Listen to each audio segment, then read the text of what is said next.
Good morning, everyone. Welcome to Brew Sports. This is the Pick 6, our football show here on Brew Sports, where we talk everything and nothing about football. I'm joined, of course, by my good friend and colleague, James Stewart. James, good morning. How are you doing today? Good morning. Good morning. Excellent. We have a lot of great stuff to talk about. Of course, as always, Adrian Peterson signing with the Saints. We'll get to that momentarily. We'll have David Kenyon on to talk about the top 10 picks for the draft this week, which is going to be great.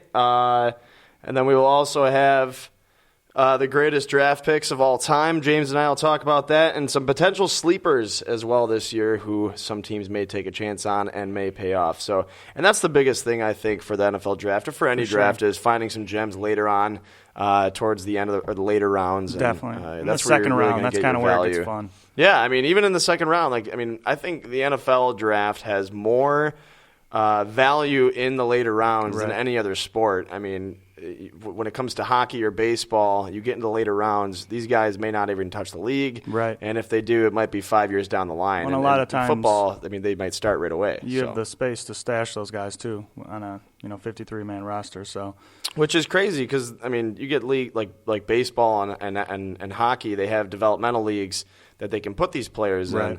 But football is the opposite, where you have to go full speed right away or you're just not going to have a career. And baseball's developmental league is so big that, guys get lost in there. That's true. I mean, the 3 and A's. You swing for the fences a little bit more because you draft a guy and you don't expect to see him for 6 years anyway. Yep. So that makes almost rebuilding in baseball harder, I would imagine, just because. I mean, you're not seeing your draft picks for 5-6 years. Right. So you have a 5-year rebuild at least. Imagine losing a GM and having to rebuild your entire system, and you're basically screwed. But yeah, so the big news today: Adrian Peterson getting signed by the New Orleans Saints. Finally, we can say the AP saga is over. Is over. This whole question. I mean, we hadn't even talked about it in a while, right? Just because out of straight up frustration, but. So Adrian Peterson signing with the Saints, 2-year deal, $7 million. Very good price for the Saints, I would say. I don't think so. It's what AP wanted, but didn't he say he wanted at least $8 million? Yeah. Was that like $8 million a year? Did he say? Yeah. So $7 million for 2 years. Was he just like, okay, fine, I'll just sign with the Saints? That kind of shows you who was all calling, though. I mean, we talked about all the potential landing spots, and then he goes to the Saints for $7 million total. I mean, that's not. Did you think that the news of Mike Gillislee signing with the New England Patriots, do you think that had something to do with Adrian Peterson finally making a decision to sign in New Orleans? I mean, it could have. It, obviously it took Patriots off.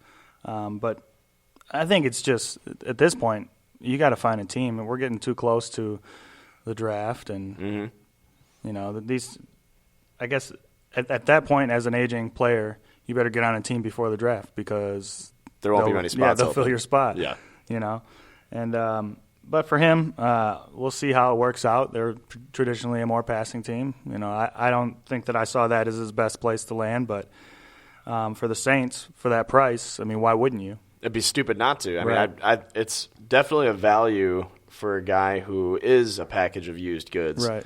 But I think there's you're a lot still of getting some football out of him. There's a lot of fan bases right now that are saying $7 million, really? Like, why did we not do? Yeah. So we're good. I mean, I'm pretty Packers sure are good with a converted receiver. That's less than what Mike Gillislee is going to be getting in New England. So right. I would have obviously been like, hey, screw it, let's get Adrian Peterson on the team for 2 years. I mean, that's probably all he's got left. The price tag's not high. Why not? Why not? So, but I didn't necessarily see him falling to New Orleans, but it's interesting because, like you said, they are a passing team, but Drew Brees is towards the end of his career as well. Yeah. He's on the tail end, and they want to get another Super Bowl down there. So right. bringing a guy like Adrian Peterson would be great for their offense and their organization. But they've also made some stupid moves in the past too, right. like letting Drew Brees' best weapon and Jimmy Graham go, right. and losing Cooks this year. Absurd. So, I mean, it's just stupid. So they're losing passing what weapons. they're doing down so maybe this is a shift. This is a shift in changing to more of a running team. Well, we'll see what happens. It's definitely going to be fun to watch. It's going to be weird seeing Adrian Peterson in a Saints jersey. He's probably the most popular running back in New Orleans since right. Reggie Bush. So it'll be fun to watch. So, but yes, what else is going on out there? Of course, The draft is right around the corner, Yes. so we're going to shift gears here and talk a little bit about the NFL draft. It's on Thursday night. I know Baxter's a little upset that it's in the evening, but it makes sense from an entertainment perspective. Right. I mean, the NFL is an entertainment industry, so they want to get the most eyes on it as possible. And the first round really, it's the only round what that people they've really done. care Yeah, about. it's the only round to watch. But what Yeah. they've kind of done is you get so much information that it's almost must-see TV as far as if you're a true diehard football fan. There's just so much that you can learn, and it's also the night where all your hopes and dreams are embellished, and everyone thinks they can win the Super Bowl. Yes. And Do you have any draft memories from? I mean, I know my because I like you said, it's almost must watch TV. I mean, for me, I've been watching the draft for the last 17 years, Right. hoping that something was going to come out and at least give me a chance to make the playoffs as a Bills fan. See, But as a Packer fan, my draft memories are always I don't know who the first pick is. I never know his name. Never know. Never heard of him. yeah, I remember the Jordy Nelson pick, and I remember just looking at it and being like, what? Who is this guy? who's this farmer? Like, what are we doing? Like, what is going? I mean, now I love Jordy, Yeah, well, But- because he's great. Right, exactly. Because he's amazing. but it doesn't always work out that way. That is too funny. Yeah, I mean, my fondest memory, because I don't remember too many drafts from when I was a kid, and there hasn't been many players coming out of the draft in the first 15 years of my life that Right. were influential by any means. But no, the biggest memory I have from watching the draft, I was in college, and we had a little draft party, a couple buddies drinking a couple beers, and Doug Whaley, our general manager, trades up to pick Sammy Watkins at third overall, and he loses a future first-round pick to do so. And I was beside myself because I didn't know what to think. I was like, we're trading a pick to go, or a Right. first-round pick to go up and get this guy. But there are a couple good receivers that probably would have fell to us. So, I mean, Odell was in there, Mike Evans. Like, it was a great year for wide receivers, Right. and we're like, we want this guy. And I'm looking back now, and I love Sammy Watkins. Yeah. I do. I mean, I But have he his jersey definitely on set here. So hasn't turned into he hasn't. I mean, and part of that is, we don't have a quarterback like Eli Right. Manning. I know that's ridiculous to say, but we don't have a quarterback like Eli Manning to put the ball in your hands. If Sammy Watkins was on the Giants, he would have just as impressive a career that Odell Beckham Jr. is having. But nonetheless, let's talk top 10. You cool with that? I am. So we'll bring David Kenyon on here, one of our football friends over from Bleacher Report. David Football Kenyon, friends. good football friends. We're all friends here at Bruce Sports. David, good morning. How are you, my friend? Doing well, my football friends. Football friends. It's a beautiful day. It's a beautiful day. David, do you have any draft memories that pique your interest? I don't know if one really sticks out in particular as, like a great moment in my life. I always look back and I think of the funny names that come up sometimes, especially when I didn't write about football for my life. And I know a lot of these names now. Joe Toledo, I thought that was the funniest one. Well, I mean, that's, there's always, I mean, you never know what's going to happen on draft day, especially in the first round. There's always some moves. I mean, I think that's what makes it exciting. People Right. want to see a team trade up or trade down, even if it's not their team. They want to see movement, which essentially messes up everybody's draft boards. Right, But exactly. still, it's but it's it a makes lot you of feel fun, like so. you're doing something. Right, exactly. So, but in regards to the top 10, David, I have a couple questions. I'm going to address the elephant in the room. Myles Garrett, let's just talk about it right away. Myles Garrett going first overall. It's going to happen, right? I mean, what do you think, James? I mean, yeah, I think if you're the Browns, you'd probably stay away from a quarterback anyway. So You kind of have to, You right? haven't had the best luck drafting quarterbacks. Maybe you reserve that for a later pick. David, are you still there? Yeah. All right, David, what do you think? Myles Garrett, first overall? I mean, it's got to happen, right? I don't see how it doesn't. I know people freak out like, oh, the Browns are so analytical now. They only use numbers. Well, fortunately for you, Myles Garrett's testing is off the charts. So the numbers and the tape say Myles Garrett. So I don't really know how they wouldn't do it. Well, it'd be stupid not to. I mean, when you have the first pick, unless there's a quarterback that you know is going to pan out for you, it'd be stupid not to pick the guy who has the most talent. Right. And Myles Garrett, in this case, is the guy who has the most talent. But here's the deal. The Browns have the 10th pick. Or was it the 12th? Excuse me. Yeah, so I was just saying the Bills have the 10th pick. I'm already screwing this up. I don't know what the hell I'm talking about. But, yeah, so the Browns will end up picking a quarterback at some point. That's not a secret by any means. Do they trade up, you think, to get a guy like Mitch Trubisky, or do you think Mitch Trubisky falls to him at 12? I don't think Trubisky will fall, at least based on the rumors that have been coming out lately. Somebody even said yesterday, there's no way Trubisky falls past 3. Well, okay. I don't know. But the thing then for Cleveland is, are they willing to part with the 33rd pick, the first pick in the second round? Are they willing to give that up to move up and get, say, Trubisky? I guess the question that other teams have to answer is, when is San Francisco going to move down? Or are they? Is Chicago going to move down? All of these teams have been rumored as highly interested in moving down. Even John Lynch, the new GM of the 49ers, said, yeah, we're looking to move down. So is somebody moving up for a quarterback?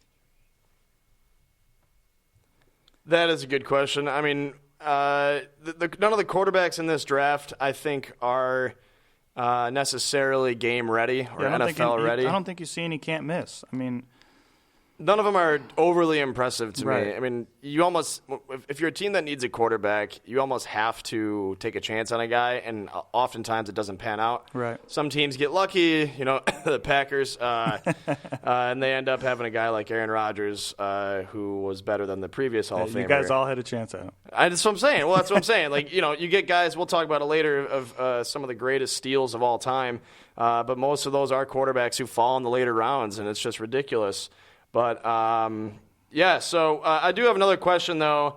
Leonard Fournette. I mean, I'm the biggest advocate for not drafting a running back in the first round because I don't think teams necessarily need phenomenal running backs anymore. Well, it's good to have a good running back, but it's easy to find one. I mean, Right. the New Orleans Saints just signed Adrian Peterson for $7 million for 2 years. Like, you can get a running back that's going to carry your team.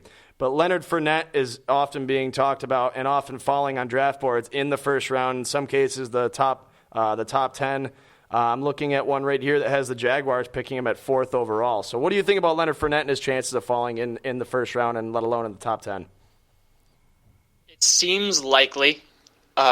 Purely as a talent, he's worthy of it. I mean, for the last 2 years, we talked about him as the number one without blinking an eye, and then he has an ankle injury for 3 or 4 games, and then he's suddenly a borderline top 10. So you take the talent where it is. Like Ezekiel Elliott last year, he just was in a perfect spot. It made so much sense for Dallas to take him there. I just don't think it makes sense for Jacksonville because they have such other pressing needs, and like you mentioned, you can find a running back elsewhere. And even they still have Chris Ivory and TJ Yeldon. They're not great, but they're okay placeholders. And this running back class is so deep that you can get one in the second or third round. Do you see McCaffrey going ahead of Fournette? I mean, because I think Fournette's probably a better downhill runner, but McCaffrey has more weapons. I mean, you can put him in more places. He can be a returner. You can put him in the slot, or you can bring him out of the backfield. Yeah, that's a really good question. McCaffrey would make a whole lot of sense in Carolina. Jonathan Stewart, his contract is up after next year, I believe, unless he just got extended. I can't remember exactly. But either way, McCaffrey is so valuable, like you said, because of his versatility. They can use him as another receiver, and they've kind of shuffled through a collection of, they're okay. Right. Other than like Kelvin Benjamin and what they hope Devin Funchess will become. But Jacksonville and the Jets are both teams that you could probably see Fournette go. Otherwise, I wouldn't be surprised if McCaffrey goes over Fournette at 8 if they're still both on the board. Well, he's one of those players. Well, I guess I'll ask the question here. I just want to get, David, your opinion on this. From the perspective of a running back, do you see any value in drafting, even if he is going to be a guy? I mean, if he turns out to be a Ezekiel Elliott or LaShawn McCoy, do you even see any value in drafting a running back in the first round? Because there are guys that do fall into the later rounds that can suffice. There are even guys you can pick up in free agency or trade for. It's like getting a goalie in the NHL and hockey. It's just it's easy to come by. You can find one who will suffice. Do you see any value in drafting the running back position, and do you see a reason to do so? I mean, like I said, I'm the biggest advocate for waiting, or at least trying to find one elsewhere. I think there's too much talent in the first round. I think it's just a waste, at least from my perspective. It's not glamorous, that's for sure. But then you think about, we're looking back at, say, the 2012 draft 5 years ago, and we're like, wow, bust, bust, bust, bust. But then there's a running back, and you're like, oh, that was a good pick. So 5 years from now, does it matter? I think that's the biggest question. Yeah, I mean, that's you never know. And well, another thing with that, too, is, you say 5 years from now, but the shelf life of a running back is shrinking by the year, it seems. That's true. Like. I mean, which hopefully, the split that most teams are doing with, split duties will help that. But I think the question, and this is kind of why I like McCaffrey, because he's kind of built for that split. I mean, he's not going to be a bell cow when he gets here. He's not going to be the main running back. He's got to be kind of that slot, that scat back, and that's kind of where we get into that. Is it worth drafting a running back in the first round? Because you're not drafting a guy that's going to take the lion's share of the carries. So regardless, you're looking at a part-time player. You're looking at a specialist almost. Right. Yeah, it's. I mean, the running back position kind of is turning into, like you said, more of a specialist position. I mean, there's so many different kinds of running backs too. You can get, there's the pass catchers, the blockers. I mean, it is a running back by committee league nowadays. But David, do you have one final question before we let you go? Do you have anybody that you're watching in particular, or something that maybe there's a team you think is going to make a big move? I think the player I'm most interested, or maybe even players, are Malik Hooker and Jamal Adams, the safeties from Ohio State and LSU, respectively. You've heard them as high as, I believe, San Francisco, definitely Chicago. I think Chicago doesn't leave the first round without a corner or safety anyway. But who gets them? Because those are two really, really quality players. Historically, though, safeties that get taken in the first round are really not players who pan out. Eric Berry is the great example of recent success. And I mean, he's been good. He's been very good every year, but not like the superstar that people want to make these players out to be. So it's something that I want to keep an eye on, and especially once they get into their position this fall. Beautiful. Sounds good to me. David, some good stuff, as always, my friend, my football friend. I don't know. Let's just say the weirdest things on these shows. I don't know what I'm doing anymore. That's not going away. No, it's not. Anytime we have David on, he's going to be my football friend, even if we're talking hockey. But David, where can all of our viewer friends find you on the social media universe? I'm on Twitter at Kenyon19_BR. Beautiful. Sounds good to me. Thank you, David. Until my end. A pleasure as always. Guys. All right. Beautiful. Friend. Good stuff. How many times are you going to say friend? Friend. Hi, now that you started, I ain't you your can't friend, stop. pal. I know, I can't. It's like after I drank the unicorn frappuccino, I couldn't stop smiling. I have David on. I can't stop calling everybody my friend. I don't know. Absurd.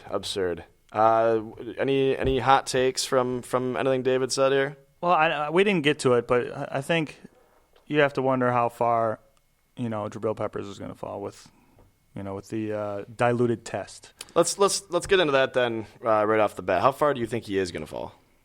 To me personally, as a fan, I don't think it should hurt him too bad. I mean, I don't care. As long as you can play, I'm good. But you see, I feel like the NFL is worried. The NFL is worried about everything.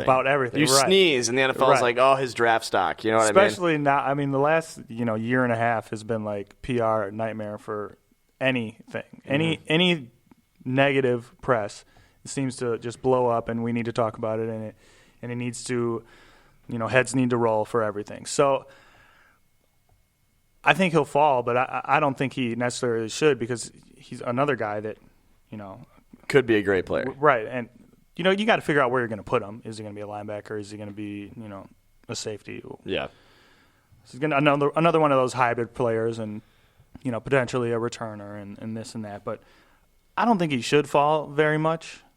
I mean, teams, like you said, teams get worried very, very easily, and they don't want to take chances on some guys. But there are teams who are synonymous for taking chances on some of these guys. Maybe if they had issues in college or issues with where are the Raiders with draft the law, or the Raiders draft them. Yeah, it'd probably be the Raiders, but or the Cowboys. Yeah, I think it is going to affect his draft stock just for that reason. Teams are going to get worried, and he's going to fall. I see him falling at least to the end of the first round, if not into the second round, but I don't think it's going to make him or push him back any further than that. But here's the deal, though. I wouldn't take a chance on him only because he's a project player, and now you have these issues. I don't, like you said, you have to figure out where to put him, and I don't want to have to worry about, let's try and teach him the safety position right now. Let's try and focus on that, and then maybe that doesn't turn out. Okay, well, now we got to move into linebacker.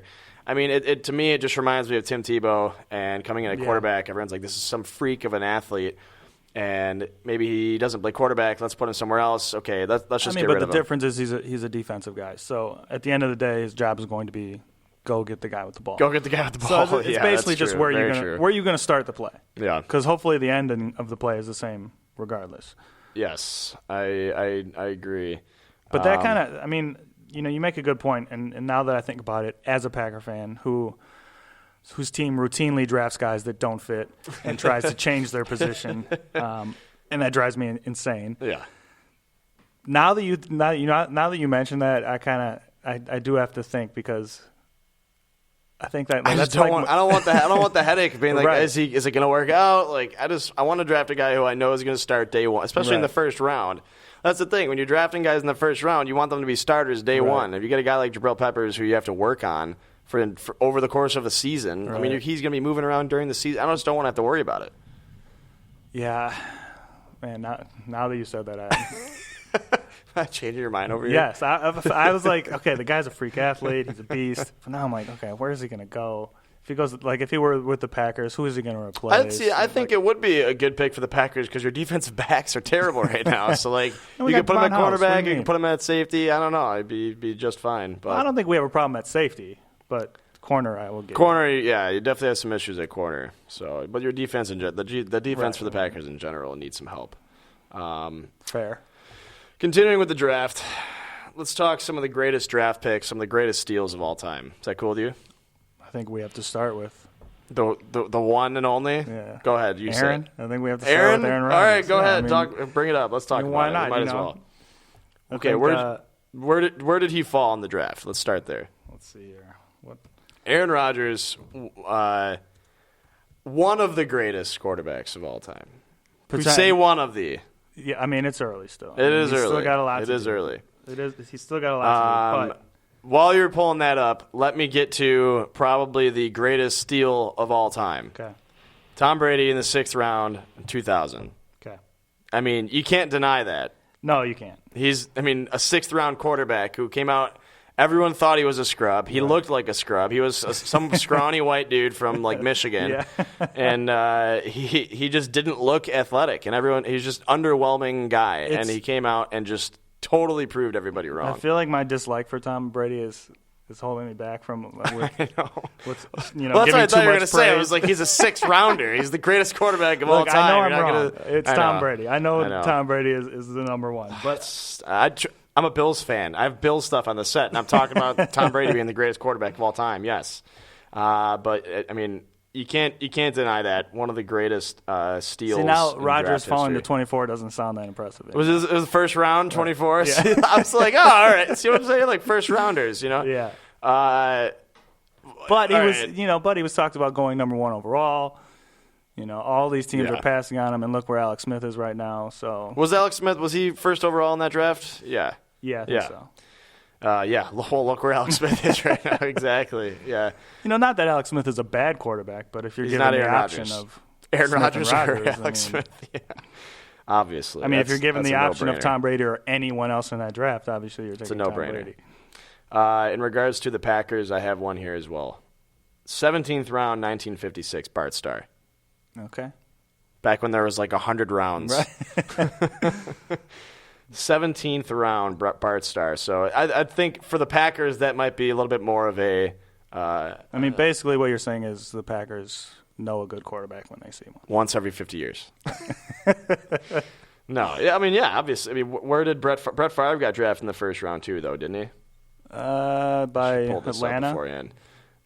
Yes, by Atlanta, and then ultimately ending up in Yes. In Green Bay, Green Bay. to be the Iron Man. And then finishing his career We don't talk about on those top years. with the Minnesota We don't Vikings. talk about those years.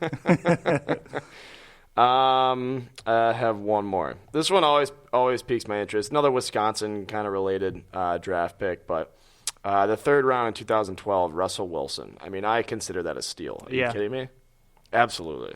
And Russell Wilson's kind of was the same stuff they said about Drew Brees. He's too small. He won't be able to seal the pocket. I mean, Russell Wilson is a lot more mobile, but it's definitely a steal. And you saw once he came to Wisconsin that final year that he really opened up a lot of eyes as far as running a team and becoming a leader instantly. You know what I mean? Because he kind of walked into a locker room that had no idea who he was. Aside from he was a good player, but Right. he walked into a team, took over a team, ultimately replacing a quarterback. So I think leadership was like the big, aside from the fact that he could play, but leadership was a really big thing for Russell Wilson. Yeah, I mean, coming out of Wisconsin, he played well there. But you're right. I think what affected his draft stock more than anything was, like you said, his size. Yeah. And you see it a lot. I mean, I'll go back to Tyrod Taylor. Tyrod Taylor plays the same style of game that Russell Wilson does, but Not as his good. height, not as good. His height affects his play more than does Russell Wilson. Right. Russell Wilson can also play out of the pocket if he needed to, so which Tyrod Taylor has trouble seeing over the line, seeing the middle of the field. So it's just, I mean, I understand. I see why he fell that deep, but a steal nonetheless. Right. I mean, but that's another thing is why the draft is so fun. I mean, you take a guy like Russell Wilson, or you take a guy like Are you Johnny Manziel. Are you expecting a third round quarterback to pan Right. out for you? Probably not. Right. Right. And you also, has a little bit less pressure. You think another short quarterback, Johnny Manziel. What happens if he gets a later draft pick? A little bit better situation. That might be my favorite draft memory, though, actually, now that I think about it. Watching Johnny Manziel's face as he falls down the draft board. He was on camera every 5 seconds from the first pick through the mid-20s when he got drafted. I was like, oh, my God. And that's the drama just and sweating the over there. must-see TV aspect of the draft is How far, at that point, we just kind of wanted, like, the teams were just like, nah, we'll just wait. We'll just keep going. Let's let him fall a couple more here. It was too funny. I mean, but he lost me when he got up there and did the money sign. Like, come on, he did it to himself. Come on, he did it to himself. Like, I just, man, the things I actually want to say right now that I can't on air. It's amazing. Just ridiculous is what it is. Okay. What do you think? Should we switch gears? I don't see why not. All right. We can talk about Johnny another time. Johnny Manziel is my LeVar Ball of football. I just don't want to talk about it. I don't want to talk There's about it. so much to talk about. He's making a comeback, right? Well, that's what I was going to say. I just want to bring this up really quick. Johnny Manziel and Colin Kaepernick. Johnny Manziel wants to come back in the league. Colin Kaepernick still wants to sign somewhere. Right. Do they play? We'll put Jay Cutler in the mix there, too. Are any of three of these quarterbacks playing for anyone next season? I think Jay Cutler has the best chance. And I've kind of brought this up before. It's hard to put real stock in a quarterback like Manziel or Kaepernick unless you run that offense. Yes. There's no, what is he going to do if he went to the Patriots? They don't have an offense set up for a running quarterback. No. So there's no use for him. There's only 3 places where he could go. And one of them is the Browns, where no one wants to go. And there aren't a lot of teams. I mean, Buffalo is a team that runs an offense with a running quarterback or mobile quarterback. So both of those, Johnny Manziel and Colin Kaepernick, would fit into a backup role if we needed to. And I wouldn't be as opposed to that, but we already have Cardale Jones, and I expect that the Bills will draft a quarterback this year, either in the first round or the later round. So, but I don't know. Like you said, there were only a couple teams available. Not even if they had a quarterback. Right. So like some of these teams already have quarterbacks. Like Seattle has a mobile quarterback, but they have a mobile offense. Like even though there aren't a lot of teams out there that have offenses that would fit these quarterbacks. Right. I mean, they already have a guy who's playing that position. Right. And as far as, Cutler, as much as we all make fun of his grumpy face, he's got a cannon. Face. I mean, he's got an arm. He's a pocket He does have a quarterback. grumpy face. I'll give you that. Smoking Jay Cutler. Smoking naked Jay Cutler. Oh, my God. But he's the one in that group that is closest to your prototypical quarterback. Big arm. He could fit more offenses. Right. I mean, I don't see having a backup like Manziel. What's the point? I mean, you have to change so much when he comes in. Yeah. I mean, if you lose your starting quarterback, things are going to change anyway. There are a lot of players in the locker room who would hate to have a guy like Johnny Manziel in the locker room with them. Right. I mean, he's just a piece of work. He's a party. He is a party. Hey, the Raiders are moving to Vegas. Ain't no party like a Johnny Manziel party. That's what they say. That's what they say. So let's talk about some players who may. I mean, because the place where you're going to get the most value for your picks are in the mid to later rounds. Right. The guys who you're drafting the first 2 rounds are guys who you want to start right away. Now, if you can get some day one starters in the 3rd, the 4th, and the 5th rounds, then you're ending up with a good draft. So.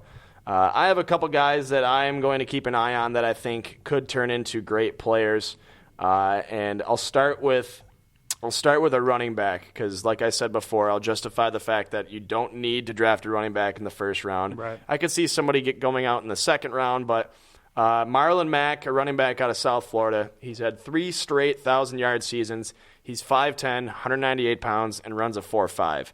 So a guy like this who is short, quick, and edgy, I think he can be a guy who can come out. Maybe he's not your front-end starter, but maybe he sits behind a guy and waits for Jeremy Langford to get injured so you can come out like, you know what I mean? So, but, I mean, he's kind of like a prototypical LaShawn McCoy. He has the same frame, same body, and he ran the same 40-yard dash time as LaShawn McCoy. So he's going to be a prototype kind of like that. I think he falls somewhere between the 3rd and the 5th round. So a guy like that, maybe he's not your day one starter, but he has the potential to be a starter at that position. So. And in a split situation, he's getting work. He's playing. And he doesn't have to come in and get 30 carries a game. Yes, I agree. He's just got to come in, learn the blocking system and catch a few passes, take a few, handoffs. And I think at running back, the rookie running back is almost there's not very much expected. Is there any pressure, even if you get I think the only running back in the draft that will have pressure on him will be Leonard Fournette, especially if he gets drafted in the first round, let alone the top 10. Right. But in any other case, is there ever any pressure on a running back, even if they get drafted in the first round? Zeke had pressure. Going to Dallas with that line, we saw what they've done the last couple of years with their running backs who they've moved out. Mm-hmm. So kind of replacing a known quantity with Zeke Elliott was pressure, but obviously he lived up to it. But they had that line. They had one of the best lines in the league. So there's a situation where there's pressure, but other than that, there's not really a running back that came in and was given the starting job, right? Or given the lion's share of the carries even. Do you have any players off the top of your head that you think might be a steal in the later rounds? I got another one if you don't. Who you got? Xavier Woods, a safety out of Louisiana Tech. Okay. This guy can do it all. He plays the high role or the high safety role, and he also plays some short end safety roles that kind of mimic like a cornerback type position in like a nickel or dime set. So this guy, you can move him around. He could play cornerback if you needed him to step up and do so. I think that's what you need out of a safety position, or even a cornerback. If you can get a safety who, say, your number one and Stephon Gilmore gets injured, you can move your safety to cornerback and most have of these him teams sit are playing on nickel island. too. So right. You get you get young cornerbacks that are getting on the field. It's not teams aren't running out 2 cornerbacks and just going with it. Right. You know what I mean, there's 3 to 4 cornerbacks playing a game. So some of these guys they're able to be hidden inside the scheme where they're not left on an island too. So that's another situation where, like you said, they can come in, fill a role if someone gets hurt.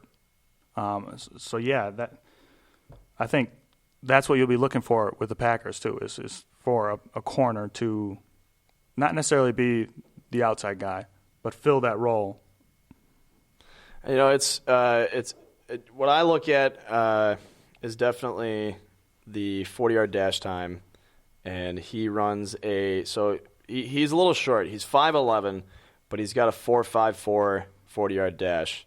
So I mean, he's quick, and that's what you need out of a safety, especially a safety, but a cornerback as well. So it's somebody who's fast and can get to the ball. I mean, and if you are playing safety, get to the guy who has the ball. I'm not a fan of 5'11" corners, especially when these receivers keep getting bigger and bigger. They are. I mean, yeah. I mean, Julio Jones is not being covered by anyone 5'11". No. I mean, I don't Jordy care Nelson how even. fast you are. Yeah.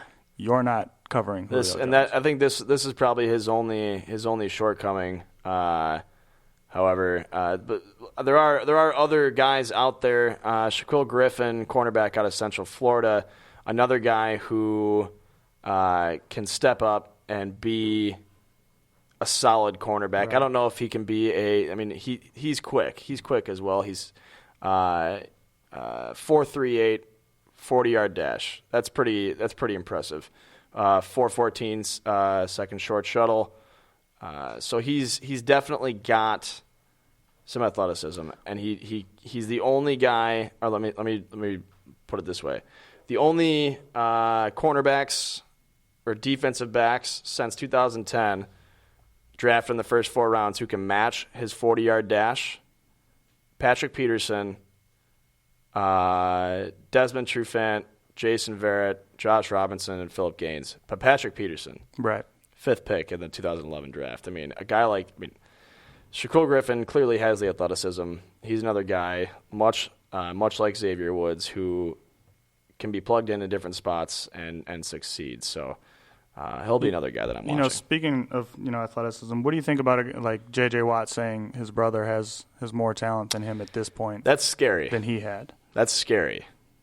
I mean, I don't know if we can handle another Watt. I mean, can you imagine 2 J.J. Watts? Right. No. But with drafting a brother, do you worry about one of them's always better? Yes. Well, so I mean, we see J.J. Watt. Let me just, can T.J. live up to that? I don't know. I mean, I don't know if he can, because there's a lot of pressure, and whoever drafts him is right. taking a chance on him, hoping that he will be a shell of his brother. Even half would be great. Because I'll take a diet J.J. Watt, please, and I'd be happy. You know what I mean? Casey Matthews doesn't live up to Clay Matthews. Yeah. But there's real quick. I mean, a perfect example of this is when my brother graduated high school. He was on the golf team, and when he graduated, I joined the golf team. Now, my golf coach thought he was getting another 3 handicap. Little did he know he was getting an 18. So he's like, yes, I got another perk coming in. Not the case. So, and it's a perfect example because, like you said, I mean, we don't know what we're going to get out of him. You never know. But if he turns into half of what J.J. Watt is. And, I mean, J.J. Watt wasn't J.J. Watt in college. No. I mean, he was good, but he wasn't what he blew up in Texas. Yeah. He's a beast now. I mean, he wasn't. So maybe you're kind of hoping that, okay, there's a blueprint. He's obviously going to work out with his brother. So can we replicate that? Trevor says Little Watt is the Diet Coke of evil. Oh, my gosh. Who's a better fit for modern-day NFL offenses, Leonard Fournette or Christian McCaffrey? It's got to be McCaffrey. Apples to oranges, he says. It's true. It's true. I think you're right, Christian McCaffrey. But people want to take a chance on Leonard Fournette because he's, when you get a guy who has first-round talent but is considered a steal, people take chances on him and he gets overdrafted. The hard thing about college and following college is that there's so many teams, and when that hype train gets going, I think Fournette had that hype train for an entire year. Yeah. Sorry, Trevor says the comedic relief you brought to the golf team was indispensable. I was not a captain for my performance on the course. I was a captain for my comedic relief. That is true. This is true. That's too funny. Little Watt is the Diet Coke of evil. Yes. Okay. Oh my gosh, this is too funny. Yeah, so Christian McCaffrey, I think he's probably the guy, and he's going to fall in the second or third round. He's not getting drafted in the first round. So. You don't think so? I don't know. I mean, I've seen him as high as 9, but that's... I mean, you can only look so far into mock drafts. No one knows what's going to happen. No one knows what's going to happen. Drafts, it's exactly. just ridiculous. Absolutely ridiculous. But you don't. Wouldn't he be a good fit for Carolina? I think so. I mean, does Carolina necessarily need a running back? No, but they lose Ted Ginn, so they need, offense. not that Ted Ginn is amazing, but they need a returner. He could serve that role. Jonathan Stewart near the end, they need a replacement there. So there's 2 roles filled in one guy. Yeah, I mean it's they've had guys come and go over the last couple of years. So I could see Carolina pick up a running back. I don't know when it'll be, though. They'd have to wait until at least the second round. There's no way they're picking a running back in the top 10. Nobody should pick a running back in the top 10. I keep saying it. Nobody should do it. Trevor says Fournette is the 1-2 down bruiser, while McCaffrey is capable of being a 4-down back. I agree. That's where you're going to get your value. And why would you draft a running back who's only going to play 1 to 2 downs? So... that is a great point. All right, let's move into our final segment here. We'll talk about a couple players that I'm going to be watching in the draft and some players that you're going to be watching. Every year I love the quarterbacks. It's always interesting to see where they fall. Yeah. And when you look back at previous drafts, those are always the ones that you say, oh my gosh, Russell Wilson fell to this round, Tom Brady fell in the, you know what I mean? Yeah. So that's where most of the excitement comes out, and obviously not all the quarterbacks are going to be great.